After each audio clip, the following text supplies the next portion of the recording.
High বাবু, শোনো না, আমাদের কলেজ না একটার মধ্যেই শেষ হয়ে গেছে, তাই আমি তাড়াতাড়ি বাড়ি চলে এসেছি। রাগ করো না প্লিজ। আরে না না, গার্লফ্রেন্ডের উপরে কেউ রাগ করে? না হলে হাত ছাড়া হয়ে যাবে না। ও সো সুইট। Okay bye. হ্যাঁ, আরে দাঁড়াও দাঁড়াও, আমি তোমাকে বাড়ি থেকে তুলতে আসছি। কি তুমি আমাকে তুলতে আসছো? কি করে হবে? কলেজ থেকে বাড়ি তো অনেক দূর, তার উপরে রাস্তায় এত জ্যাম। বেশিরভাগ দিন তো আমি বন্ধুর বাড়িতেই থেকে যাই। প্রেমে যেমন ট্রাফিক জ্যাম থাকে, অমনি ট্রাফিক পুলিশও থাকে। ওরা এমার্জেন্সি প্রেমিককে ঠিক রাস্তা করে দেবে। তুমি শুধু তোমার অ্যাড্রেসটা বলো। অ্যাড্রেস চাইছে। Cricket, hockey,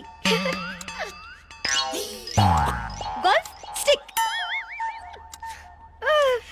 green, golf green. Golf green? হ্যাঁ, এত বড় জায়গা, অনেক দূর। Golf green? আরে ওইটা তো আমার চেনা জায়গা। আরে আমার নিজের পিসি থাকে ওইখানে।